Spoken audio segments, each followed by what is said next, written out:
Taller de Arquitectura de Computadores, elaborado por César Ortiz y Arbel Hernández. Periféricos. Este dispositivo externo que se conecta a una CPU por medio de unidades de entrada o salida. Permiten almacenar información o comunicar al mundo exterior. Existen 4 clases de periféricos: entrada, salida, almacenamiento y comunicación. Periféricos de entrada son aquellos que captan y envían los datos al dispositivo que los procesará. Ejemplo: el teclado, el micrófono, la cámara web, ratón o mouse, lápiz óptico y el escáner. Periféricos de salida son dispositivos que muestran o proyectan información hacia el exterior del computador. Monitor, fax, impresora, auriculares, parlantes, tarjeta de sonido. Almacenamiento son los dispositivos que almacenan datos e información por un largo tiempo. El disco duro, la memoria flash, memoria CD, unidad de CD, cinta magnética y disquete. Comunicación son los que se encargan de comunicarse con otras máquinas o computadoras, ya sea para trabajar en conjunto o para enviar y recibir información. Sale enrutador, fax modem, tarjeta de red, tarjeta Bluetooth. Fuente de poder es la que convierte la corriente alterna proveniente del toma corriente en corriente continua, que es de un voltaje menor. Todos los componentes del computador requieren corriente continua. Funcionamiento de la fuente de poder. La fuente de alimentación es un montaje eléctrico electrónico capaz de transformar la corriente de la red eléctrica en una corriente de PC que pueda soportar transformación, rectificación, filtrado y regulación. Transformación. Este es el paso en el que se consigue reducir la tensión de entrada a la fuente 220 o 110 voltios, que son los que nos otorga la red eléctrica. Esta parte del proceso de transformación, como bien indica su nombre, se realiza por un transformador compuesto por 2 bobinas. La salida de este proceso genera de 5 a 12 voltios. Rectificación. La corriente que nos ofrece la compañía eléctrica es alterna. Lo que se intenta con esta fase es pasar de corriente alterna a continua a través de su componente que se llama puente rectificador, que está compuesto por 2 rectificadores. Filtración. Aunque no nos sirve de nada disponer de corriente continua porque no es constante y no nos servirá para alimentar a ningún circuito, lo que se hace en esta fase de filtrado es aplanar al máximo la señal para que no hayan oscilaciones. Se consigue como uno o varios condensadores que retienen la corriente y la dejan pasar lentamente para suavizar la señal. Así se logra el efecto deseado. Regulación. Se tiene una señal continua casi del todo plana. Ahora se estabilizará por completo para que cuando aumenta o descienda la señal de entrada a la fuente no afecte la salida de la misma. Esto se consigue con un regulador. Tipos de fuente. Hay 2 tipos de fuente de poder que puede tener un computador. Puede ser AT o ATX. Fuente AT. AT significa Advanced Technology o tecnología avanzada, que se refiere a un nuevo estándar de dispositivos. Hay unas características: es que es de encendido mecánico, es una fuente ahorradora de electricidad, una fuente segura. Si el usuario manipula directamente el enrutador para realizar una modificación, corre el riesgo de choque eléctrico. Partes de la fuente AT. Ventilador, conector, selector de voltaje, conector de suministro, conector AT, conector de 4 terminales ID, conector de 4 terminales FD, interruptor manual. Fuente AT. AT significa fuente ATX. ATX son las siglas de Advanced Technology Standard o tecnología avanzada extendida, que es la segunda generación de fuentes de alimentación. Unas características es de encendido digital. Algunos modelos integran un interruptor trasero para evitar consumo innecesario de energía eléctrica durante el estado de proceso standby. Este tipo de fuentes se integran desde los equipos de microprocesador Intel Pentium MMX hasta los equipos con los más modernos microprocesadores. Es una fuente que se queda en standby o en estado de espera, por lo que consume electricidad aun cuando el equipo esté apagado, lo que también se le da capacidad de ser manipulada con software. Partes de la fuente ATX: ventilador, interruptor, conector, selector de voltaje, conector SATA, conector de 4 terminales, conector ATX, conector de 4 terminales ID, conector de 4 terminales FD. Conectores. La mayoría de los conectores de hoy son conectores de llave. Los conectores de llave están diseñados para inserción una sola dirección. Cada parte del conector tiene un cable de color que conduce un voltaje diferente. Se usan diferentes conectores para conectar componentes específicos y varias ubicaciones en la motherboard. Conector MOLED. Comúnmente se denomina como MOLED a los conectores internos de una computadora de escritorio. Se utilizan en periféricos que necesitan más amperaje que el provisto por el cable de datos, tales como discos duros, unidades de disquete, unidades ópticas, placas de video, sistemas de refrigeración, circuitos modem. Naturalmente existen 2 tipos de conectores MOLED, un conector macho y uno hembra. Los conectores machos se utilizan para bifurcar las salidas y dividirlas en 2, pero la mayoría de las veces están integradas a los PCB de los periféricos. Los conductores eléctricos que salen de la fuente de alimentación hacia los conectores MOLED tienen colores para distinguirlos. Amarillo vale 12 voltios, negro es polo a tierra y rojo más 5 voltios. Conector BER es una marca de conector eléctrico utilizado en equipos informáticos. Tienen un paso de 2.54. Conector BER es una marca de conector eléctrico utilizado en equipos informáticos. Tiene un paso de 2.54 milímetros. Los pasadores son cuadrados y por lo lo general vienen como conectores de simple o doble fila. Conector ATX. Para conectar la motherboard se usa un conector ranurado de 20 o 24 pines. El conector ranurado de 24 pines tiene dos filas de 12 pines y el conector ranurado de 20 pines tiene dos filas de 10 pines. Conector ATX versión 1. Interconecta la fuente ATX con la tarjeta principal motherboard. Conector ATX versión 2. Interconecta la fuente ATX y la tarjeta principal motherboard. Conector para procesador de 4 terminales. Alimenta los procesadores modernos. Las fuentes de energía estándar antiguas usaban dos conectores llamados P8 y P9 para conectarse a la motherboard. El P8 y el P9 eran conectores sin llave, podrían instalarse al revés, lo cual implicaba daños potenciales a la motherboard o a la fuente de energía. La instalación requería que los conectores estuvieran alineados por los cables negros junto en el medio. Conector SATA. Es una interfaz de transferencia de datos entre la placa base y algunos dispositivos de almacenamiento como pueden ser el disco duro, lectores y reguladores de CD, DVD, VR. Unidades de estado sólido u otros dispositivos de altas prestaciones que están siendo todavía desarrollados. Proporciona mayores velocidades, mejor aprovechamiento cuando hay varias unidades. Niveles de voltaje de salida, corriente continua. Son voltajes nominales máximos. Son los voltajes aplicados a cualquier entrada de un CI.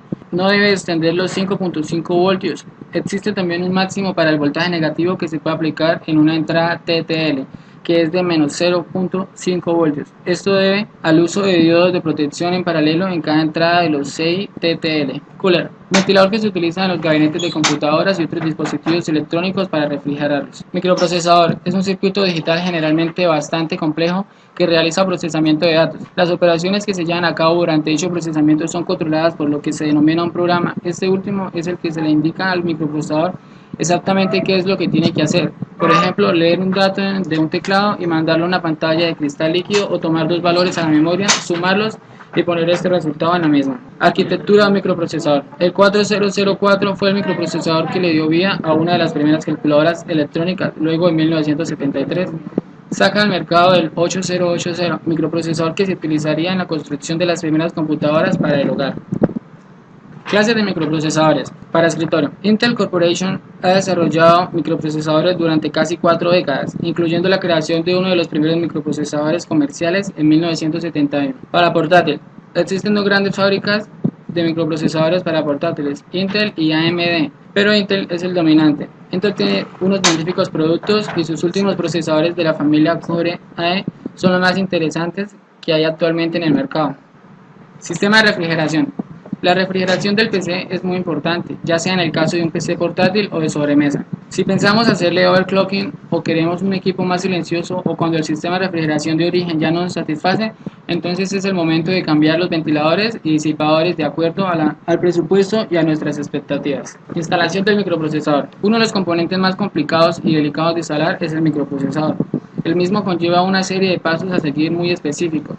La paciencia es un factor decisivo en esta tarea, ya que necesitaremos armarnos de paciencia para que las cosas salgan bien. Suponemos que a estas alturas ya posee el motherboard correspondiente y las memorias, ya que si nuestro motherboard es incompatible con el modelo de nuestro procesador, nunca podremos hacerlo funcionar ni instalar. Herramientas y artefactos necesarios. Necesitaremos un destornillador de punta plana, un pañuelo, destornillador de 4 puntas, pasta térmica para la disipación del microprocesador. Todo procesador posee un disipador. Podremos instalar o disipar que tenga mayor rendimiento, pero es el momento, solo haremos esta guía para instalar el microprocesador con su respectivo disipador de fábrica. Pasos a seguir para instalar un microprocesador. Primero tendremos que insertar el microprocesador en la motherboard. Para ello verificaremos la posición de las patitas de nuestro chip y el slot de motherboard para que el mismo encaje de forma suave y perfecta. Colocar un poco de pasta térmica en el procesador. Para darse una idea, una pequeña película de espesor de una hoja de cartulina es suficiente. Apoyar el disipador arriba del microchip y encargar los soportes en el motherboard. Atornillar y sujetar de forma firme el disipador. La única diferencia entre AMD e Intel es la forma de su disipador. Una es redonda y la otra es cuadrada. Es porque la instalación del microprocesador es diferente. Solo tendremos que sujetar de forma diferente el disipador de cada uno. Unidad principal del microprocesador. Es el componente principal del computador y otros dispositivos programables, que interpreta las instrucciones contenidas en los programas y procesa los datos. Unidad de control. Su función es buscar las instrucciones en la memoria principal, decodificarlas y ejecutarlas, empleando para ello la unidad de proceso. Unidad de cálculo. Es un componente de la unidad central de procesamiento especializado en el cálculo de operaciones en coma flotante. Las operaciones básicas de toda FPU puede realizar con la suma y la multiplicación usuales. Si bien algunos sistemas más complejos son capaces también de realizar cálculos trigonométricos o exponenciales. Unidad de intercambio. Esta unidad debe por objeto adaptar el formato de los datos, la velocidad de operación y el tipo de señales entre el computador y los periféricos. Por tanto, esta unidad es la que comunica al procesador con el mundo exterior. Buses de direcciones. El bus de direcciones es un canal de microprocesador totalmente independiente del bus de datos, donde se establece la dirección de memoria del dato en tránsito. Buses de datos. Las líneas de datos transmiten los bits de forma aleatoria, de manera que por lo general un bus tiene un ancho de potencia de 2. Buses de control. Las líneas de control son las encargadas de enviar señales de arbitraje entre los dispositivos. Entre las más importantes están las líneas de interrupción, DMA y los indicadores de estado. Buses de entrada-salida. El bus de entrada-salida no es más que una extensión del bus de datos que recibe los datos de la unidad de entrada y los entrega a la unidad conveniente u obtiene los datos de la unidad conveniente y los entrega a la unidad de salida. Memoria RAM. Es donde el computador guarda los datos que se utilizan en el momento presente. El almacenamiento es considerado temporal, por lo que los datos y programas permanecen en ella mientras que el computador esté encendido o no se reiniciado. Tiempo de refresco o latencia. Los diferentes retardos producidos en el acceso a los distintos componentes de esta última. Estos retardos influyen en el tiempo de acceso de la memoria por parte de la CPU, el cual se mide en nanosegundos. Tiempo de acceso. Se define como tiempo mínimo entre dos accesos seguidos que permite un determinado dispositivo. Este tiempo de acceso relaciona dos términos que son latencia. Básicamente es una búsqueda del sitio correcto del dispositivo para garantizar un correcto almacenamiento de los datos, y tiempo de transferencia. Buffer de datos. Es un espacio de memoria en el que se almacenan datos para evitar que el programa o recurso se los requiere, ya sea hardware o software, que quede en algún momento sin datos. Algunos ejemplos de aplicaciones de buffer son el buffer de teclado, audio o video, y un buffer adecuado permite que el salto entre dos canciones no haya sido una pausa molesta. Paridad. Se trata de una técnica empleada también en las comunicaciones serie y que persigue garantizar la integridad de los datos. Estructura física de la memoria. La memoria está compuesta por un determinado número de celdas, capaces de almacenar un dato o una instrucción y colocadas en forma de tablero de ajedrez. La memoria RAM es volátil y aleatoria. Originalmente también se les solía denominar memorias aleatorias, de ahí RAM o Random Access Memory, memorias de acceso aleatorio. Aunque este nombre no es más que el apropiado, ya que hoy en día todas las memorias en PC sean volátiles o no, como por ejemplo los discos duros, disquetes y demás dispositivos de almacenamiento. Almacenamiento de información en una memoria RAM. Cuando las aplicaciones se ejecutan, primeramente deben ser cargadas en memoria RAM. El procesador entonces efectúa accesos a dicha memoria para cargar instrucciones y enviar o recoger datos. Reducir el tiempo necesario para acceder a la memoria. Tipos de memoria RAM. Asíncronas RAM. Tecnología RAM que utiliza un reloj para sincronizar la entrada y salida de un chip de memoria. El reloj se coordina con el reloj del CPU para sincronizar el tiempo de los chips de memoria y de la CPU. La RAM sincroniza ahora tiempo al ejecutar los comandos y transmitir los datos, aumentando de esta manera el rendimiento total del computador. FPM RAM. Memoria en modo página. El diseño más común de chips de RAM dinámica.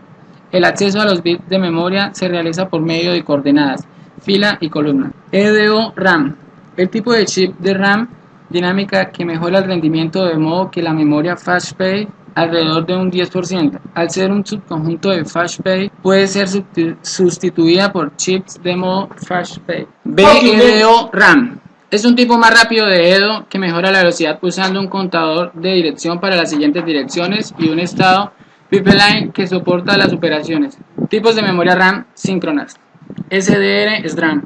Memoria síncrona con tiempos de acceso entre 25 y 10 nanosegundos y que se presentan en módulos DIMM de 168 contactos. PC100 es un estándar industrial establecido por JEDEC, Consejo Unido de Ingeniería de Dispositivos Electrónicos. PC133, muy parecida al anterior y de grandes exigencias técnicas para garantizar el módulo de memoria que cumpla funciones correctamente a las nuevas velocidades de bus de 133 MHz que se ha incorporado en los últimos Pentium 3. RDRAM es un tipo de memoria síncrona conocida como Rambus DRAM. Este es un tipo de memoria de la siguiente generación de la DRAM, en la que se ha rediseñado la DRAM desde la base pensando cómo se debería integrar en un sistema. Módulos de memoria RAM, DIP. Un DIP es un paquete rectangular con unas filas de los pernos a lo largo de sus dos bordes más largos. Estas son las pequeñas cajas de negro que se ven en las SIM, DIN o estilos de envoltura más grande. ZIP Consiste en un circuito impreso, también llamado módulo, en el que se montan varios chips de memoria RAM con una disposición de pines correlativa, de ahí su nombre. Tiene un total de 30 pines a lo largo del borde del circuito. SIM es un formato para módulos de memoria RAM, que consiste en placas de circuito impreso sobre las que se montan los integrados de memoria RAM. Estos módulos se internan en zócalos sobre la placa base. DIMM son módulos de memoria RAM utilizados en las computadoras personales. Se trata de un pequeño circuito impreso que contiene circuitos integrados de memoria y se conecta directamente en ranuras de la placa base. Los módulos DIMM son reconocibles externamente por poseer sus contactos o pines separados en ambos lados. RIM designa a los módulos de memoria RAM que utilizan una tecnología denominada RDRAM, desarrollada por Rambus Inc. a mediados de los años 90, con el fin de introducir un módulo de memoria con niveles de rendimiento muy superiores a los módulos de memorias DRAM de 100 MHz y 133 MHz disponibles en aquellos años. SODIMM consiste en una versión compacta de los módulos DIMM convencionales. Debido a su tamaño tan compacto, estos módulos de memoria suelen emplearse en computadoras portátiles. MicroDIMM significa micro en doble módulo de memoria en línea. Este paquete es más pequeño que los paquetes de DIMM y SODIMM. Los sistemas de sub-notebook usar estos paquetes de memoria. Los pines microDIMM, paquete de conectar al módulo de memoria, son la toma de memoria. SORIM es una versión más pequeña de las RIM que se utilizan en los ordenadores portátiles, técnicamente SODIMM, pero se llama SORIM debido a su ranura de propiedad. PROM es una memoria digital donde el valor de cada bit depende del estado de un fusible, que puede ser quemado una sola vez. Por esto la memoria puede ser programada una sola vez a través de un dispositivo especial, un programador PROM. ROM es una memoria solo de lectura, conocida también como ROM o Read-Only Memory. Es un medio de almacenamiento utilizado en ordenadores y dispositivos electrónicos que permite solo la lectura de la información y no su escritura. EEPROM es un tipo de chip de memoria ROM no volátil inventado por el ingeniero Don Fromm. Está formada por celdas de FAMUS o transistores de puerta flotante, cada uno de los cuales viene de fábrica sin carga, por lo que no son leídos como uno. Una EEPROM sin grabar se lee como FF en todas sus celdas. EEPROM es un tipo de memoria ROM que puede ser programada, borrada y reprogramada fácilmente, a diferencia de la EEPROM, que ha de borrarse mediante un aparato que emite rayos ultravioleta. Son memorias no volátiles. Setup es una herramienta de los sistemas operativos y los programas informáticos que permite configurar diversas opciones de acuerdo a las necesidades del usuario. BIOS es el sistema básico de entrada y salida.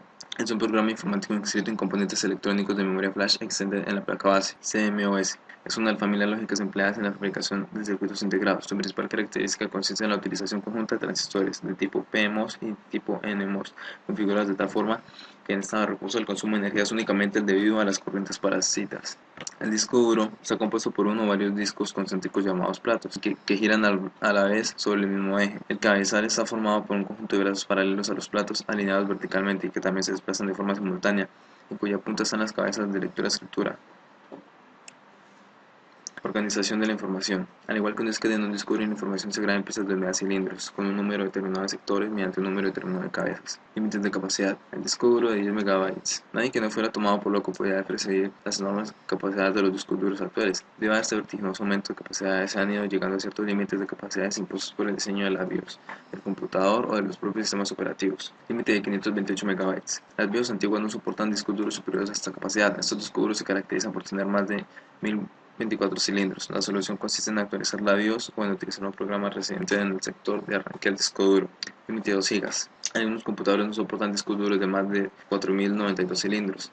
En estos casos es necesario actualizar la BIOS a una que reconozca discos de más capacidad. Límite de 8,4 GB. Igualmente alcanza superior. Este límite lo tienen algunas BIOS y algunos sistemas operativos como DOS y Windows 95. Para superar este límite es necesario una BIOS actualizada y un sistema operativo que lo permita. Límite de 2 TB. Este es el límite de particiones FAT32, todavía lejos de las capacidades de los discos duros actuales. Clasificación del disco duro ID. Es un dispositivo electromecánico que se encarga de almacenar y leer grandes volúmenes de información a altas velocidades por medio de pequeños electroimanes sobre un disco cerámico recubierto de limadura magnética. SCSI es un dispositivo electromecánico que se encarga de almacenar y leer grandes volúmenes de información a altas velocidades por medio de pequeños electroimanes sobre un disco cerámico recubierto de limadura magnética. Configuración del disco duro. Todos los discos duros tienen pequeños jumpers en donde están las conexiones. Eso es para decirle a la máquina que es el ID principal. Cada disco duro tiene un diagrama de la etiqueta para saber cómo configurarlo, pero al ser nuestro disco duro principal lo configuramos como master. Cada disco tiene su propio diagrama, por lo que debemos verlo en cada disco que tengamos. Este es solo un ejemplo. Instalación. Una vez configurado como master tendremos que instalarlo en el gabinete. Es de lo más sencillo, pues solo atornillamos en cualquier lugar que acomode, generalmente bajo el lector de disquetes. Y el cable que usaremos para conectar el disco duro a la motherboard se llama cable ID. Generalmente tiene tres conectores, dos a los extremos y uno central, sin embargo no está exactamente al centro. Y esto tiene una razón: el conector que está más alejado del centro se conectará a la motherboard y el del otro extremo al disco duro. El conector central podemos usarlo para un lector óptico o para otro disco duro que nos sirva de almacén de datos, solo que en ambos casos hay que configurar el dispositivo secundario como slave. Otro aspecto importante que notaremos es que uno de los cables está marcado. Este dato también nos servirá. Tanto los discos duros como la motherboard tienen un corte central en el conector y sin embargo no todos los cables CD tienen una muesca necesaria para que coincida. Entonces usaremos este diagrama para referencia y haciendo conectarlo de forma invertida. Primero se conecta la motherboard. Toda la motherboard tiene dos conectores CD, así que debemos instalarla en la principal. Para saber cuál de los dos es la principal hay dos formas: leer el manual de la motherboard o verlo directamente en esta. Después lo conectamos al disco duro. Usaremos el mismo principio que cuando lo conectamos a la motherboard, usando la muesca central como referencia. Al final conectaremos el cable que viene de la fuente del gabinete, ya que también requiere de corriente para funcionar. En este caso nadie pierde, ya que no corremos el riesgo de conectarlo al revés porque el mismo conector no lo permite de la forma que tiene. Unidad de CD-ROM es el acrónimo de Compact Disc Read Only Memory, o sea, memoria de solo lectura. Es un medio de almacenamiento masivo de datos que se sirve de un láser óptico para la lectura de unos relieves microscópicos que están estampados en la superficie de un disco de aluminio recubierto de policarbonato. El CD-RW es un soporte digital óptico utilizado para almacenar cualquier tipo de información. Este tipo de CD puede ser grabado múltiples veces, ya que permite que los datos almacenados sean borrados. El DVD es un disco de almacenamiento de datos cuyo estándar surgió en 1995. Sus siglas corresponden con Digital Versatile Disc en inglés, disco versátil digital. Debido a su desarrollo como reemplazo del formato VHS para la distribución de video a los hogares, el nombre de este dispositivo hace referencia a la multitud de maneras en las que se almacenan los datos. También difieren en la capacidad de almacenamiento en cada uno de los tipos. DVD-R. Se puede grabar o escribir datos con mucha mayor capacidad de almacenamiento que un CD-R, aunque la capacidad del estándar original era de Pioneer. También ha desarrollado una versión del doble capa con 8,5 GB que aparece en el mercado en 2005. Un DVD-R solo puede grabarse una vez, mientras que un DVD-RW es regrabable. DVD-RW es regrabable o borrable, que permite grabar y borrar un número indeterminado de veces. La capacidad estándar es de 4,7 GB. Fue creado por Pioneer en noviembre de 1999 y es el formato contrapuesto de DVD más RW. El Blu-ray es un formato disco óptico de nueva generación desarrollado por BDA, que significa Blu-ray Disc Association, empleado para video de alta definición y con una capacidad de almacenamiento de datos de alta densidad mayor que la del DVD. HD DVD es un disco digital versátil de alta densidad. Fue un formato de almacenamiento óptico desarrollado como un estándar para el DVD de alta definición por las empresas Toshiba, Microsoft y NET, así como por varias producciones de cine pueden almacenar hasta 30 GB.